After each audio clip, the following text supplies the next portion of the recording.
Hello, everyone. We're back again with another edition of Filmmakers Conversations right here for the Accra Indie FIlm Festival 2024. As usual, your usual suspect is here, AJ for short. Alice Johnson is the name. And I'm here with one of the filmmakers who has her film selected to be a part of this year's festival. Thank you so much for joining us today. Tamika Lamison, Miss Tamika Lamison. It's my pleasure. Thank you. Thank you for having me. Joining us all the way, representing USA in this year's festival. Her film, Superman Doesn't Steal. I mean, every single time I'm mentioning the title of the film, I have to laugh because it's an interesting one. And I don't want any of you who's watching now to miss it. I'm not just saying it because I want you to come for the festival. The film is actually good. And it's going to be screening between the dates 29th of July to the 3rd of August. So you can visit our Instagram page and you see all the various activities and film screenings and when every single thing is happening. But don't forget, AIF is happening from the 29th of July to the 3rd of August in two special places. We're having it at the Alliance Française, and then we're also having it at the British Council. I mean, what more do you want? What more do you want me to say for you to come to the festival? So I'll go straight to reading the bio for our guest. Then we'll start to get to know her better and just, get to know some of her experiences and how come she got to direct this particular film. So Tamika is a Virginia native and graduate of American and Howard University and NYFA. Her first screenplay, Jar by the Door, was a Sundance finalist and won awards including the Gordon Parks Indie Film Award. Honors in writing and directing include the ABC Walt Disney Fellowship, CBS Directors Initiative, and AFI's Directing Workshop for Women Fellowship, in which she wrote, directed, and produced the award-winning short Hope. Tamika created Make a Film Foundation, MAFF, a non-profit that grants film wishes to children who have serious or life-threatening medical conditions by teaming them with noted actors, writers, and directors who help them create short film legacies. She produced the features Last Life and Ferguson Rises, a Tribeca Award-winning doc, and the short Superman Doesn't Steal, based on a personal true story, which she also wrote and directed, which has won many awards in the festival circuit, including at Oscar qualifying festivals. Tamika was a writer and supervising producer on the series Monogamy, and she is currently in Dan Lynn's Rideback's Rise Fellowship Circle, expanding her Superman shot into a feature. Oh, that's exciting. And she is also a finalist for the Shondaland Women's Directing Mentorship Program and is developing several television and film projects. Look, I had to catch my breath on that one because we have here someone who is a filmmaker through and through, theater, film, TV, everything encompassing. And we are really honored to have you here and also have your film in our festival this year. So thank you once again for joining us. Thank you. I mean, I feel like if I can't physically be there, I'm gonna be there in spirit all the time. And maybe I'll see if I can send a producer. I mean, we're all like traveling everywhere right now for the festivals, but this is one that really we're like, can we get to Ghana? Can we get to Ghana? Would love to have you here, and it's really exciting. All the accolades I've read, I mean, I'm tempted to ask you, how did it all begin? But with everything I've read, I don't even know where to start. So I'll just leave it to you to do that. Where did it all begin for you? When did you decide that this is a path you want to charter? So I actually started out, I would say, I mean, I've always been writing. As a kid, I would write like these terrible rhyming couplet poets, poems, right? There was like, because I don't know where I got that from, but I was always writing as a kid, always writing in my journals, all of that kind of thing. And then my brother and I in the neighborhood, we would actually take old nursery rhymes like Jack and the Beanstalk and Little Red Riding Hood and the Three Bears, and we would rewrite them and then cast our neighborhood, friends Wow. and stuff, and do these like shows. So we've always, in a weird way, been producing and writing, and then as I, got older, the acting bug really bit me. So I was sort of on the path of acting, and when I was in college, I started writing, directing plays, and all of it just kind of expanded from there. Acting was really the first thing that really sort of took fire in my belly, I guess I'll say it. And then it just expanded from there because I'm a little bit old. I hope I don't look as old as I am. No, I'm a oh little bit my old. God, I thought you were 16. My goodness, I love you for that. But I feel 16 sometimes, except for my knees. But yeah, so I mean, I back then there wasn't a lot of roles, really great roles for Black people, underrepresented communities, women. They were all very kind of stereotypical and thin. And so that's why I got behind the camera and started writing and directing more because I wanted to create roles for my friends, for myself, and just roles that I wanted to see. Black women, Black men, other underrepresented communities. I wanted to see us multi-leveled, right? And so that's really how I kind of got into it. And then I fell in love with directing, started writing more, and it just sort of organically became what I started to do. And I'll just say one other thing about LA. When I moved, I was doing a lot of acting in New York. Then I moved to LA. And I'll just say it this way, LA doesn't like for their women to eat, right? They don't want to be, they want you to be wow. like skinny like a pole. You Mm, can't eat. I said, this is never going to work for me. So let me just keep writing and directing and producing. Let me do something where it doesn't really matter. wow, interesting. Things are a little different now, right? Everything is Right. expanded. People's minds are expanded, all kinds of Mhm. body type. You have so much, like all the stuff that's coming out of Africa. And I mean, we just have so much wonderful material. I love Okay. it. So that's kind of, I don't know, that was a roundabout way. But I'll tell you my Hollywood story a little bit later. But we'll get to that. But yeah. Okay. I mean, we've gotten a bit of this and that in your bio, but Yeah. we can't wait to hear it. And it's pretty interesting that you spoke about the image or I'll just touch on that a bit, like the image that you had to keep in order to stay in the acting, and then decided that I'll just, take a step back and then stick to the directing and maybe writing a bit more. So Yeah. did that affect your creativity in any way? And this is just a general question. Do you think that that kind of made you want to make your own films where you'd star in it? Because I mean, a little bit whispered to me that you were in the film. So I mean, you decided to write your own stories. You write your own stories where you can star in it and you wouldn't have to be pressured by a particular standard. Yeah, so that definitely occurred to me. Like the first script that I wrote, Jar by the Door, which is the one that was a Sundance finalist. I wrote that so that I could be in it, and it's an ensemble piece.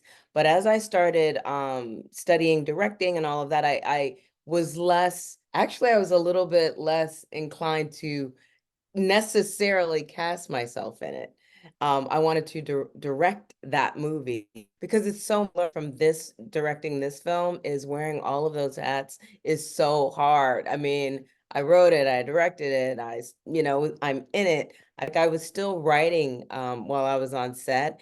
I would bring in, I mean, at night I'd go home and write and then bring a new scene. And we had a short amount of time. So I was getting like 2 hours of sleep because I was still working as a producer and as a writer and as a director prepping for the next day and as an actor. So it was hard.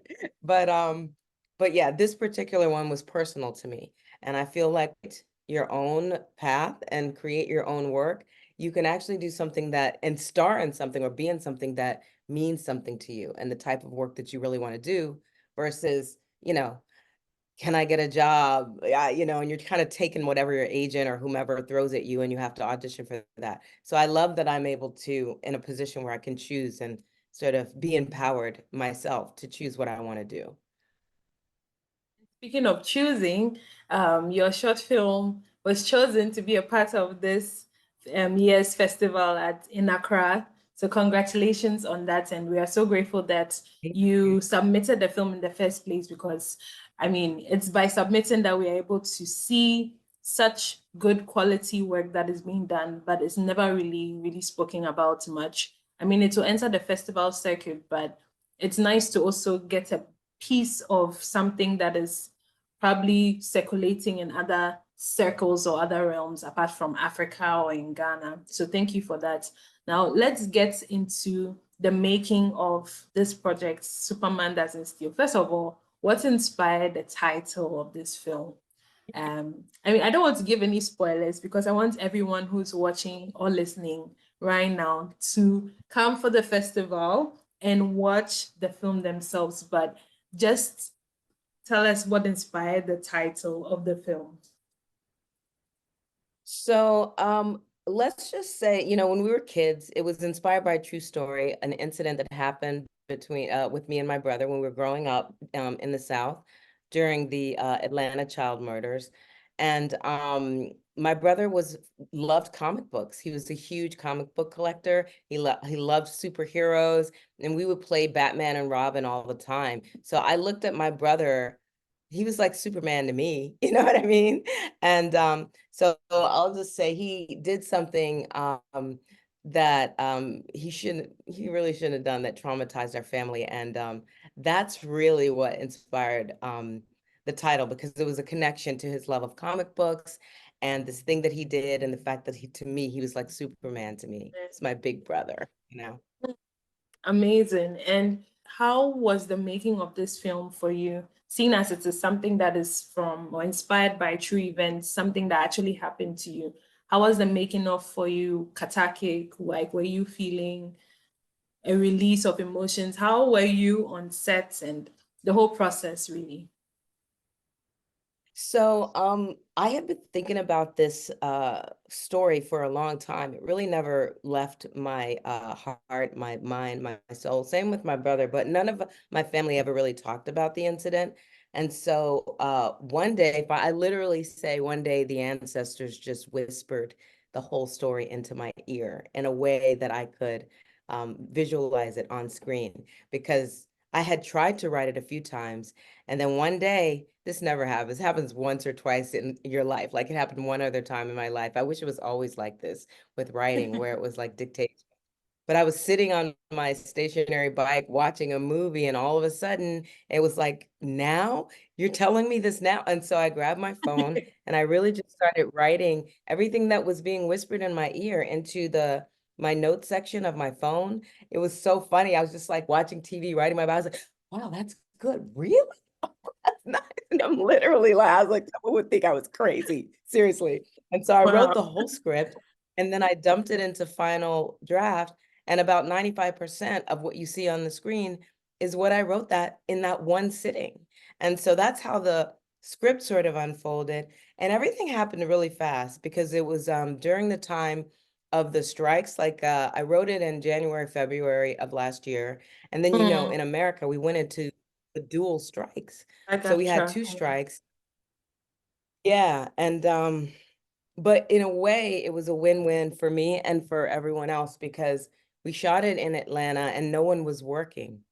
So I was able to get people working on this project that maybe I would not have been able to get because I wouldn't have been able to pay their fee. But because everyone was available and wanted to work on something, they said yes to the money that I had to pay them.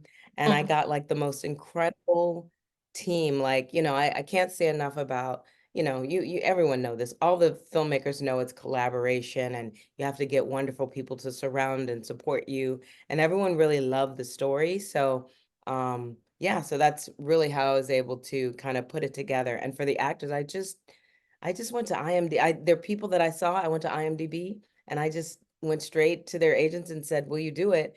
The little girl is on a show called Unprisoned. I saw her. I didn't audition her. I just said, "That's her. That's me when I was a kid. That's her. I want her." We met for dinner, and she said yes. Her parents said yes. And it was similar like that. You know, some of the people were friends of mine. The guy who plays my husband in the movie, Mustafa Shakir, he's also, you'll hear at the a song at the end. That's his Mhm. song because he's a Song. rapper as well. But he's a musician as well, and a friend. So I was able to just ask some people to be in it. The shop owner is a friend of mine. But it was hard because I had to do a lot of prep work really fast. We shot it in August. Like I said, I wrote it in February. We did all of the pre-production.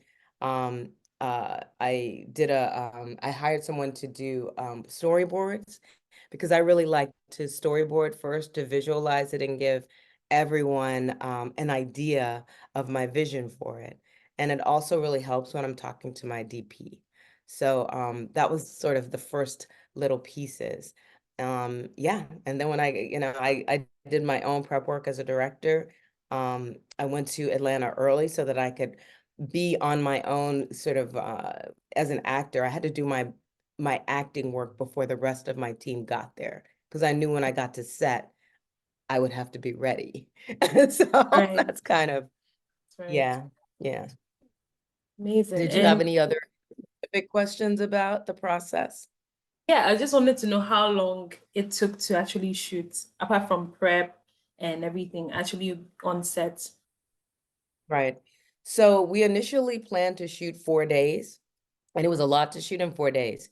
And we had to add a day. So it ended up being 5 days. So we had another expensive day that we had to add on there. But it was 4 days initially, and then we shot one part of it. You'll know. I'll say woods, and you'll know. We shot that on the Yes. fifth day. Yeah. Yeah, yeah. And with post, how long did it take for you to finally settle on it and go like, yes, we are ready with this work of art? Well, we actually did most of our post over the holidays because we finished principal right at the top of September. And then so September, October, November, by the end of December, we were finished with the film completely. And so yeah, it didn't take it I mean, I guess it took enough time. I mean, but we Mhm. wanted it to be quicker, but it is what it is, you have to just work on it until it's right. So that's pretty much, but that's kind of short. I don't know. What would you Yeah. say is typical of the that you have seen in the filmmakers you talk to? I mean, it's typical because we have the pre-production, which people don't really talk about much. Um, Right. but I would say sometimes it does take longer because people like to let they call it marinating the script. So they like to let it just marinate and then before they now go back and then probably because they may not be the best person to write or they feel like they need someone else to get someone else on board to write, then it becomes a longer process. So I think relatively it was enough time to get the film out. And even if it took 3 years, I mean, the whole point is the finished product, which is Superman Doesn't Steal, is an amazing film, and which I would really hope that everyone watching right now would come to the festival and watch because there's so much to learn and it's kid friendly. I would entreat you if you have a little sister, little brother who is interested in film or not, but just let them come and watch the film so that they can also experience it because the main characters are children and that those are the only spoilers I'm going to give. They are children and there's a lot to learn. Like she mentioned, it is based on her true life story.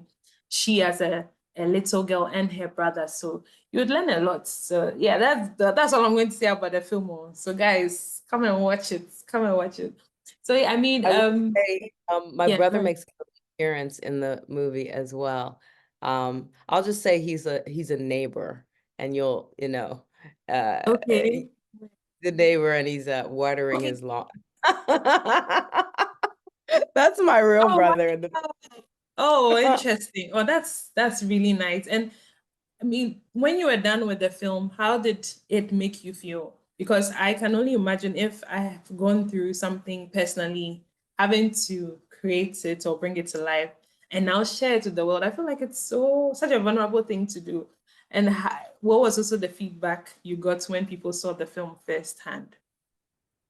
I will, so because your question about vulnerability brought up, I'm just going to quickly answer a question you asked before. So when we were on set, I will say my brother and I both had our moments where we were in tears watching it unfold because it brought us back to the incident that happened. And both of us separately expressed, and my DP was like, "Oh, it's okay." I was like, "Oh my God, it's just bring me back to when that was happening." She's like, "It's okay." I was thinking, "Oh my gosh, don't let the director cry on set." It's like, not you, it's me. But Wow, but so interesting. we did have that moment. And then uh so it was twofold. I was really relieved to see that the vision had unfolded the way that I really wanted it to and thought it would. Because, when you make films, they don't always, unfold on the screen exactly as you envision them. Sometimes you have to compromise, things are a little bit different, but it really did unfold as I had seen it in my mind and my vision, and that was a feat in itself. So it was amazing in that way to me. And my brother, the same thing. And also because this was our dual story, I knew Hmm. that I was obligated to really get it right for him and for me and for our family. Now, the little secret is my parents didn't know that we were making this story until later. So, and then but they were like, Wow. "Wait, what are you?" And so when they came to the screening, it was really cathartic for all of us. We had family who had been a little bit estranged, and family come from all over, and and some of them were there at the time of the incident, and they didn't know what they were going to see. And so when they saw it on the Hmm. film, they were like, "Wait, is this? I remember that." And yeah, so it was very cathartic. My mom and my dad were able to talk to my brother about what happened and how they felt. And there was a little bit of healing that happened with it, which, you can only wish and hope for from something like this. So yeah, it was dual. It was like amazing, a little scary, as you said, because we're artists and we're sensitive. I hoped everyone would get it and would be impacted by it and get something from it as well. So I was a little afraid to share it in that way. But I did feel like, well, it is the vision. It's what I wanted to share. So how people respond to it is not, I can't be in control of that. I just know it unfolded the way I wanted it to. So A beautiful story, which I'm very hopeful that every single person who watches it would definitely take a cue from it, learn something. And it's beautiful how it's not necessarily happening in our locale or somewhere like something a community in Accra, but it is a community in Accra. When I was watching it, I could relate to most of the things in the film. It doesn't need to be set in Ghana for me to relate to it. So that's another beautiful aspect of the film or film in general. So yeah, guys. I mean, with everything we've said, you should know that this film is a must watch. It's Superman Doesn't Steal, and it's showing in the festival that's this year, Accra Indie FIlm Festival, between July 29th and the 3rd of August. You don't want to miss it. Visit our Instagram page and our website to get to see when every single film is screening and the venue so that you would not miss this particular film. so this is a little Hollywood story that I was going to tell you. Okay. So when Jar by the Door is the first screenplay that I wrote, and I was lucky enough to be validated right away. So this was really important about my path and how I got into the industry. So I submitted it, to a bunch of places. I won some contests. I was lucky because you don't always get that kind of validation right away. And then I sold the script for 6 figures. I sold that, my very first script, for 6 figures. And I got the check and everything. I still have that check. But what happened was, my manager was like, oh, they said, can you hold the check for like a week? And because they want to make sure the funds are in there, blah, blah, blah, blah. And what happened was, the funds never actually landed in the account, and it was a bad check. So my first script was sold, but not really, because the check was bad. But it really impacted me and sent me on a whole other journey, because um, I I was devastated, honestly. I was going to direct that. It was going to be the first feature that I directed, produced, all of that. And yeah, and it didn't happen.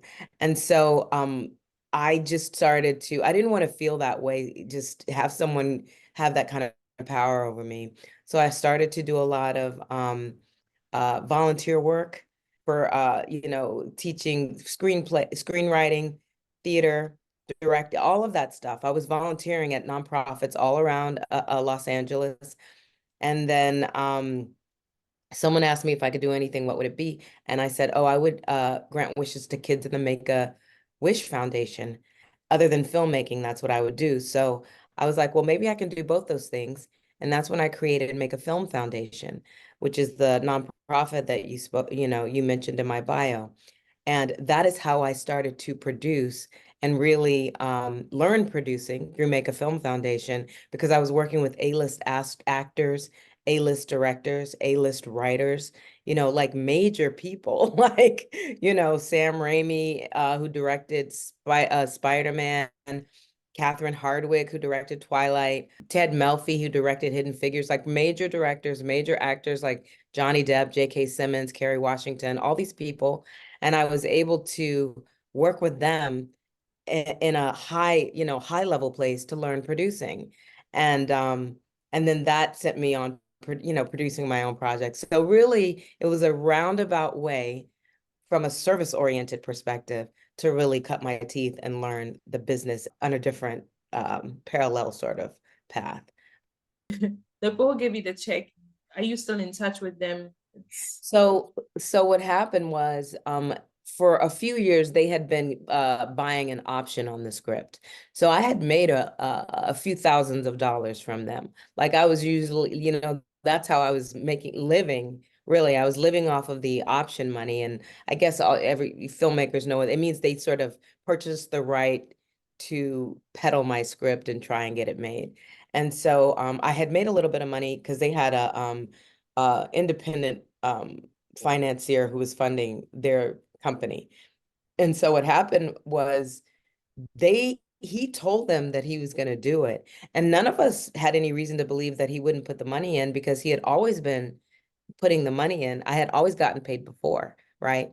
And so I didn't really blame the company, because none of us thought that he would renege on that money, right? They wrote the check to me in good faith. Once I understood the chain of how things happen, I just let them off the hook. But my manager didn't completely let them off the hook. He said, okay, well, you need to give her her project back, and you need to pay her $10,000. So, and then we will not take you to court for writing a bad check to her. So I feel like I got more than most filmmakers get when something like that happens. Sometimes you're just out of luck, they don't give you anything, and that's what happens. But at least they gave me some money. It wasn't the big check, but they gave me some money, and they gave me my project back.